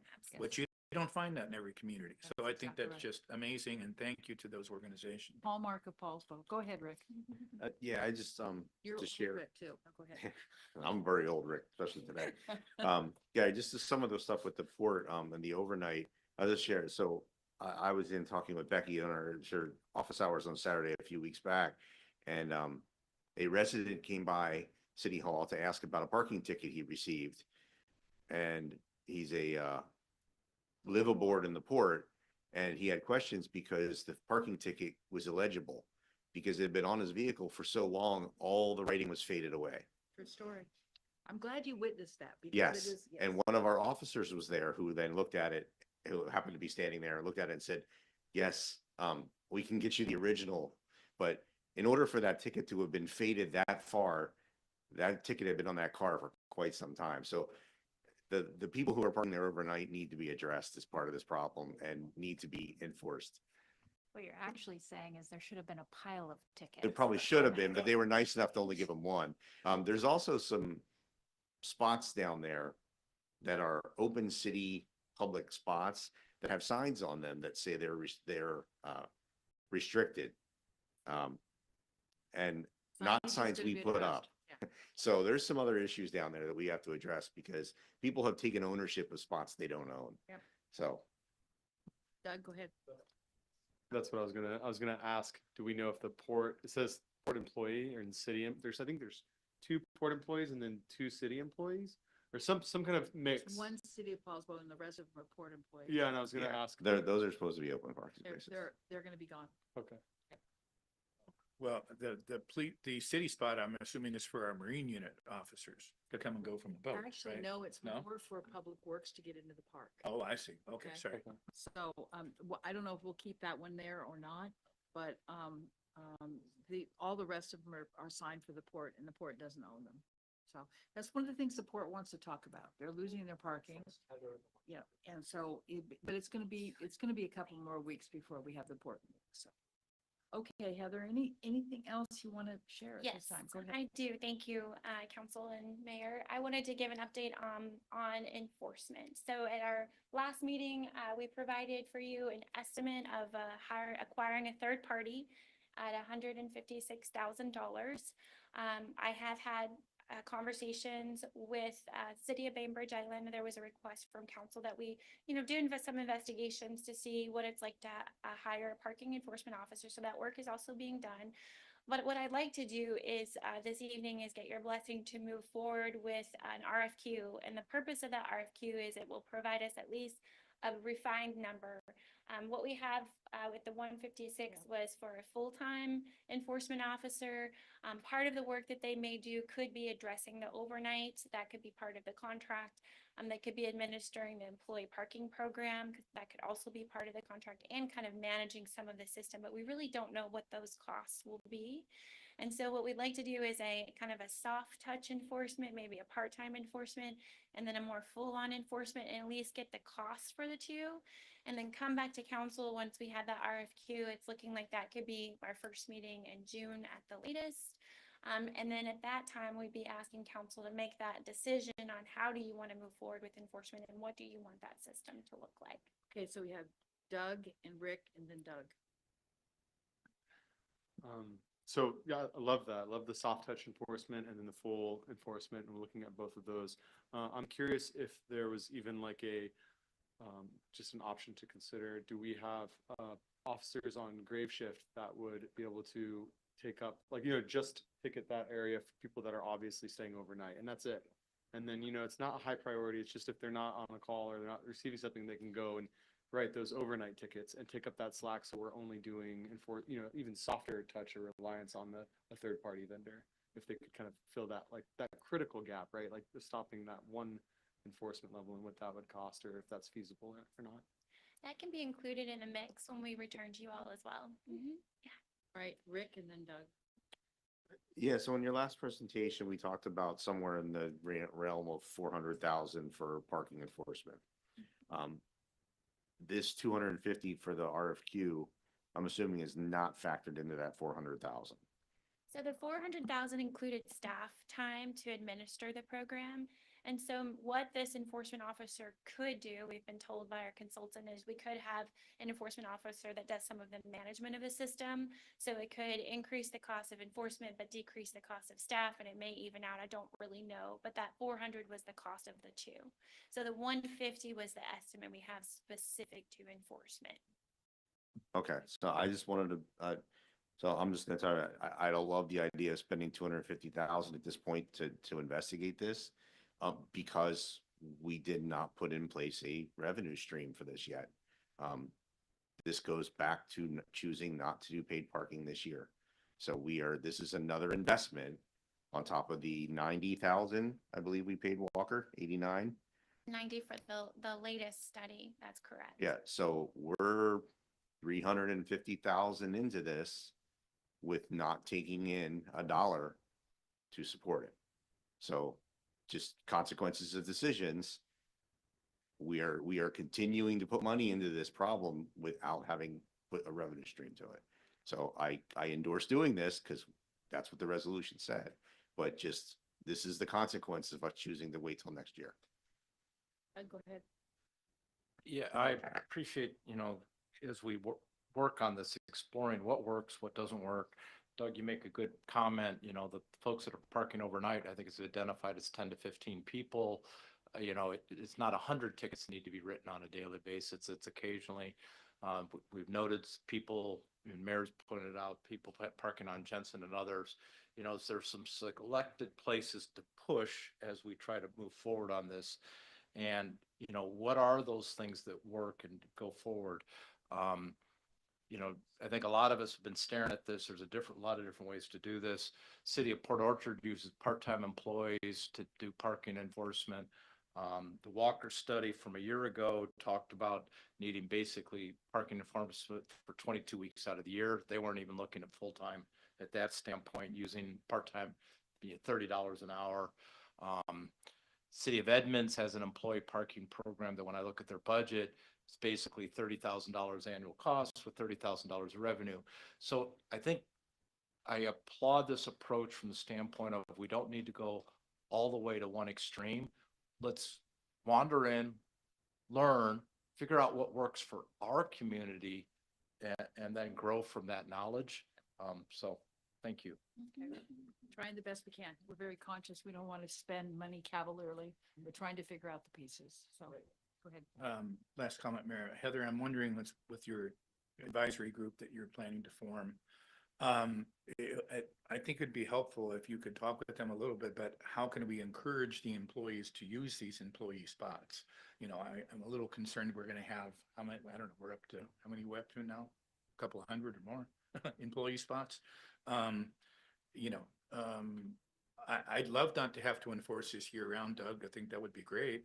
But if the employees continue to want to park in the Anderson Parkway lot, particularly until we go to the paid model, all these wonderful new employee spots we have aren't going to help us a whole lot, So it'd be great, I think back in the day when, we had sort of more mom and pop shops, if you will, they encourage their employees to not park in the Anderson lot. I think some businesses still do that.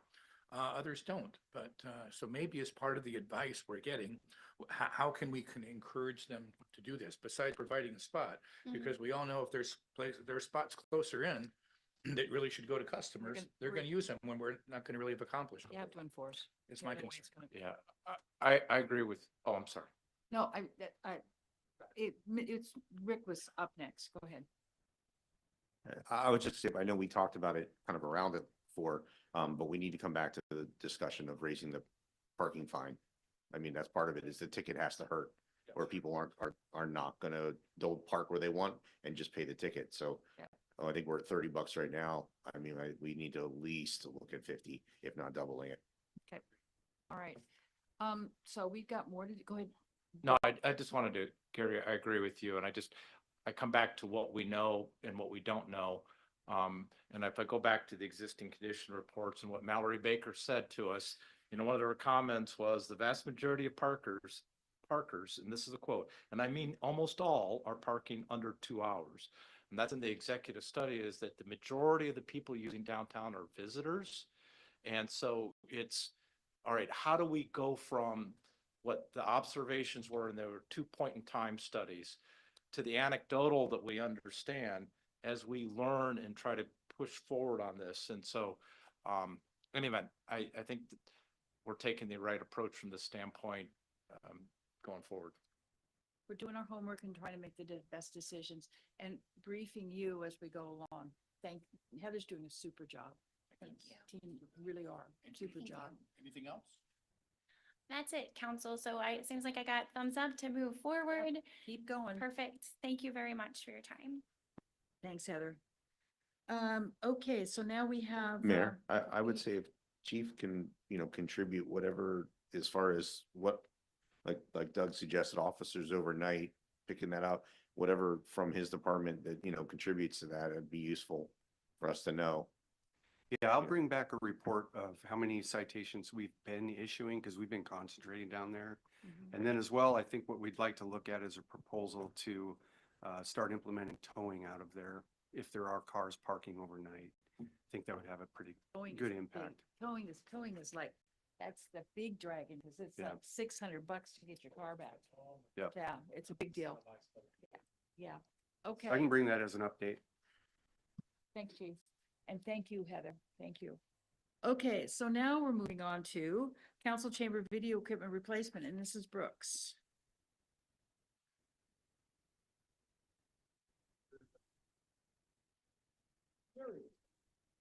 Yeah, it was.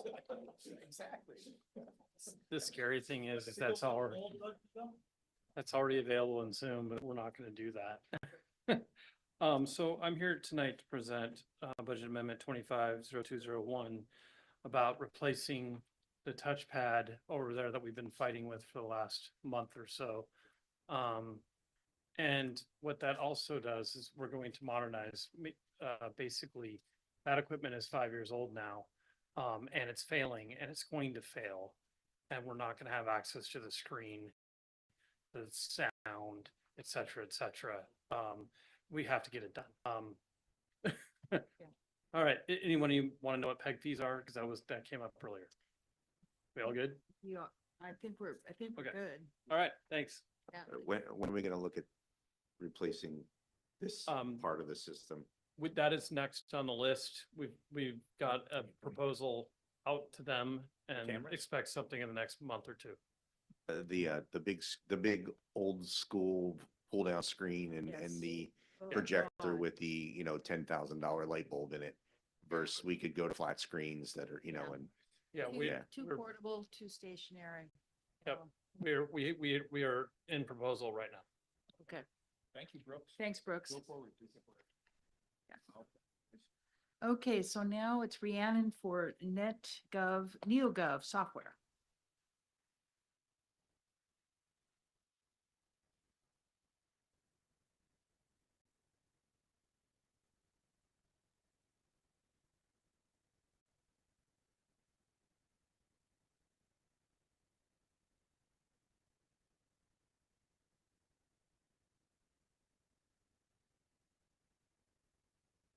It's like 12 clicks. I don't understand this system. I really don't. It's Zoom. It's Zoom.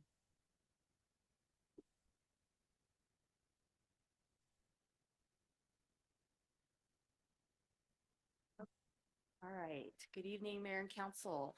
I already got a thumbs up. All right, I'm ready to go. Would you like a recap on what we discussed in August, or are you familiar with the software? Yes, you're familiar, or yes, you want a recap? I think we're familiar. I guess I I did. don't need to recap. Yeah, no, just the conditions, last week or two ago, Deb, who's hiding over there, gave, showed how we executed in 24, and it sounds like the mayor is comfortable at this standpoint, based on that knowledge. Good. We're good? Move forward to consent agenda? All right. Yes, it's the easiest decision. Easiest Brilliant. presentation of the night. Thank you. Okay. It sounds worthy. Sounds worthwhile. So now we're on to continued questions and concerns of the council. Okay, Doug? Yeah, I And just then wanted to, no, I should have done this at the, committee comments, but, this is kind of a double. I'm doing a ride along on our Marine unit with Officer Hosberg. Wear your and life then- jacket. And yeah, next Thursday. Okay. Hopefully we get sun and I can wear like a tank top and shorts. That water's cold. And, but then after that, I was planning on attending the Port of Poulsbo meeting that Thursday. So I'll be sure to just be there to absorb. But I won't engage in any deep, besides what I, We. already. Maybe you should leave the life preserver on for Yeah, that. yeah, yeah. But is there, I guess I'm asking, are there any anything I should raise with them or just that we're looking forward Just to? tell them we're in the process of organizing a joint meeting with them. Great. So that we can sit down with the new port commissioners. Yeah. And discuss a whole series of things. Yeah. Most importantly being the fact that they're gonna lose their parking. I mean, they're not losing their parking. We're taking back the parking that we have, And, that they've been using. and that lot, Okay. well, they have a lot, right? Yeah, they They have a full lot. They have a Yeah. lot up on Jensen that they could be using, yes. Yeah, maybe we could trade them with like a 3-for-1 spots or something. Anyways, There's a long history with that lot, Sure. but there used to be something called the Armory.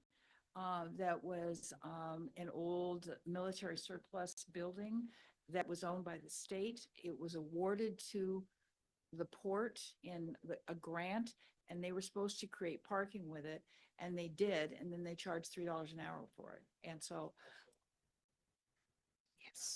yes, there was an armory, and it was a great loss when they took it down because that was the place we always had the pancake breakfast with the Lions for Viking Fest. Okay, so Cool. they were supposed to create more parking, and effectively they really so we lost pancakes and We- didn't and- gain parking. did gain parking. That's right. Okay. Go ahead, Rick. Yeah, I was just, in other things asking Chief for, I was just wondering if we can get an update at some point soon on the last of the, cameras, the one on the Bond and 305 camera. Yeah. And where we are with that one, because we know that's gonna be the big one. Chief, can you give us any kind of update about bond in 305 for the traffic cameras? Where I think it's in WashDOT's court, isn't it? It is. They've sent back their 5th request for revision to It's Vera, WashDOT. but Josh Rains has been communicating with them. He's really helped us try to push this forward. So we're making slow progress. We also have a really high ticket rate going on at the one near Poulsbo Elementary, which really surprised me. Yeah. But, Knoll Road, we're averaging 36 warnings a day. Yeah, I saw, it looks like that kind of set up down at the intersection in Bremerton by where the Denny's is. 2 weeks up. And if that intersection can get approved, Bond and 305 absolutely should be approved. Yeah. I mean, way higher traffic. the Knoll Road numbers surprised me. I knew it was bad up there, 'cause I live near there, but I didn't realize it was that bad. And so, and that's the scary thing is that is right by Poulsbo Elementary. It's right next to the school, so.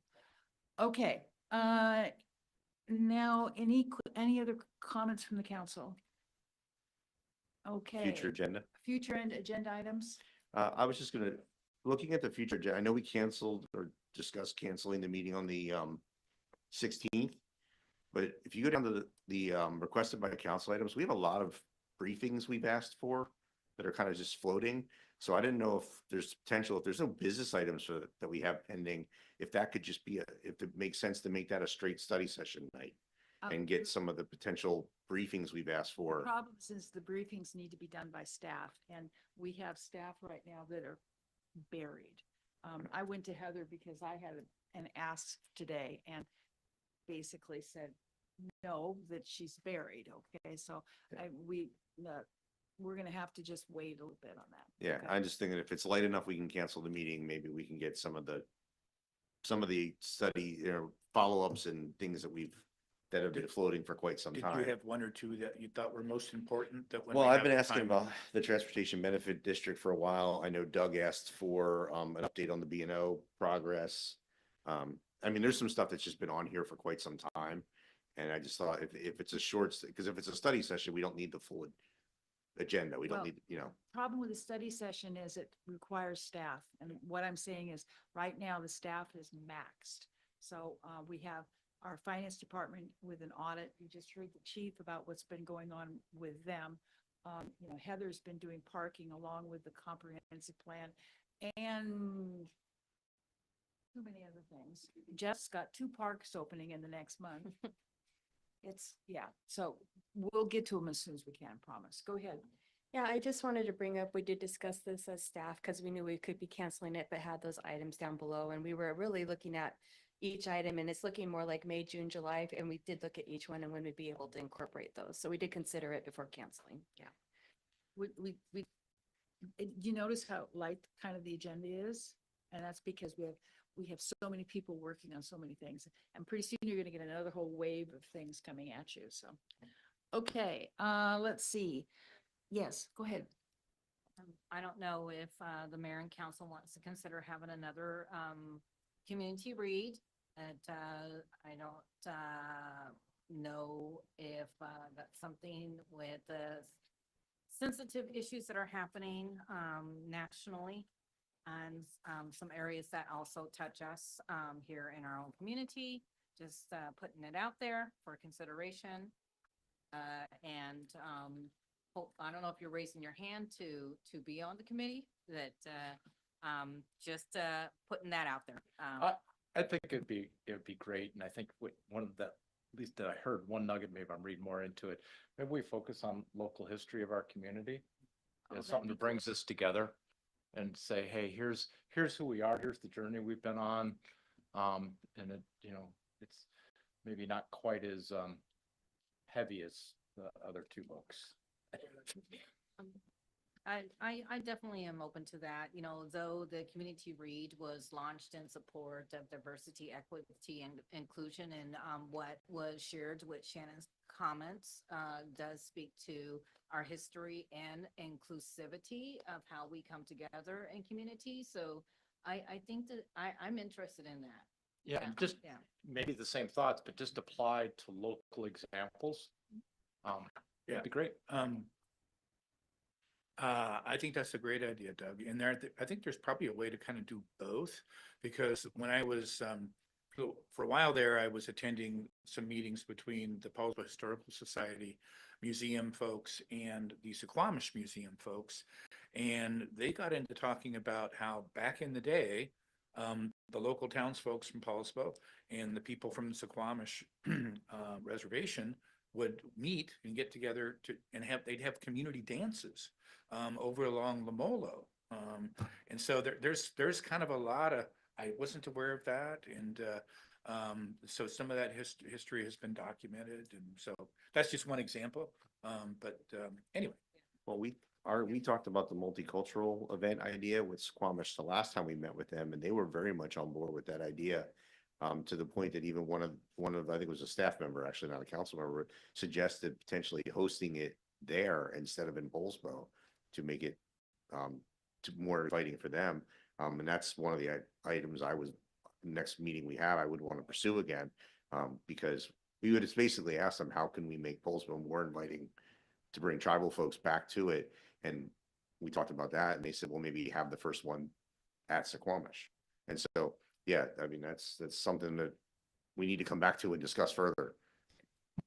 All right, so the next thing on the agenda is continued public comment. Is there any public comment? Okay, any continue and mayor and council comments, any final comments at all? If not, I'd see a motion for adjournment. So moved. We have a motion and a second. All in favor, say aye. We're adjourned.